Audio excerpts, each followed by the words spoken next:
వేడి వేడి చికెన్ బిర్యానీ.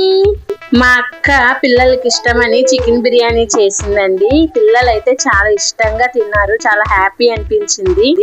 ఎలా వచ్చిందో మీరు కూడా ట్రై చేసి కామెంట్ చేయండి. అలానే మన ఛానల్ ని లైక్ చేసి సపోర్ట్ చేయండి, సబ్స్క్రైబ్ కూడా చేయండి. మీ సపోర్ట్ నాకు కావాలి.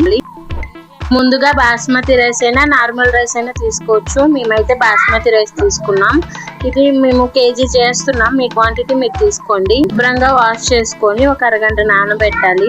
ఈలోపు చికెన్ తీసుకొని మ్యారినేట్ చేసుకోవాలి. దాంట్లో ఉప్పు, పసుపు, కారం వేసి కలిపి పెట్టుకొని ఉంచుకోవాలి. పచ్చిమిర్చి, టమాటా, ఎర్రగడ్డ ఇలా ముక్కలు కోసుకోవాలి.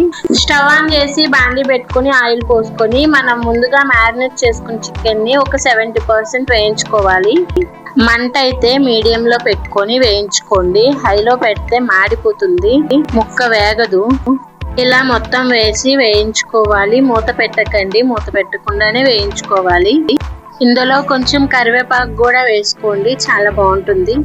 మనం వేయించుకున్న చికెన్ ఈ కన్సిస్టెన్సీ రావాలి. చూసారా, నూనె తేలుతుంది కదా. ఇలా వచ్చాక స్టవ్ ఆఫ్ చేసుకొని దీన్ని పక్కన పెట్టుకుందాం. ఇప్పుడు స్టవ్ ఆన్ చేసి కుక్కర్ పెట్టుకొని నెయ్యి వేసుకోండి. నెయ్యి బదులు మీరు ఆయిల్ అయినా వేసుకోవచ్చు. నేనైతే నెయ్యి వేసుకున్నా. నెయ్యి కాగాక ఇందులో బిర్యానీ సామాన్లు వేసుకోవాలి. అలానే ఇందులో అల్లం వెల్లుల్లి పేస్ట్ వేసుకోవాలి. అల్లం వెల్లుల్లి పేస్ట్ వేసాక ఒక్కసారి కలిపెట్టుకోండి. మనకి పచ్చి వాసన పోయేదాకా వేయించుకుంటే చాలు. మనకి నూనె తేలుతుంది కదా, ఇలా తేలిందంటే అల్లం వెల్లుల్లి పేస్ట్ లో పచ్చి వాసన పోయినట్టే.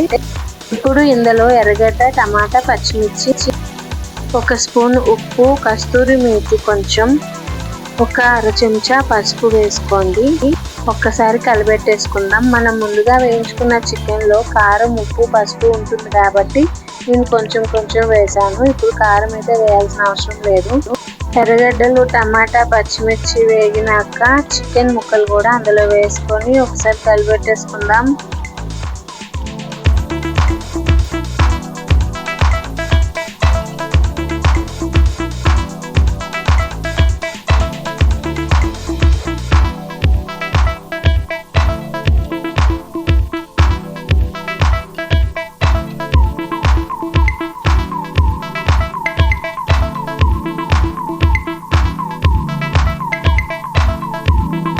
ముందుగా నానబెట్టుకున్న బాస్మతి రైస్ ని ఇందులో వేసేసుకుందాం.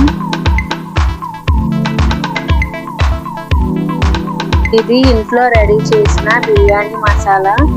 ఒక స్పూన్ బిర్యానీ మసాలా వేసేసుకుందాం.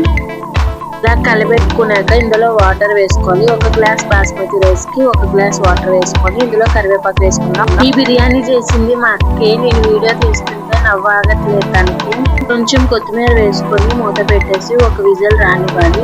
అంతే, చూసారా, పొడి పొడిగా భలే వచ్చింది కదా బిర్యానీ. చాలా అంటే చాలా కూడా చాలా ఇష్టంగా తింటారు. చాలా బాగుంటుంది బిర్యానీ.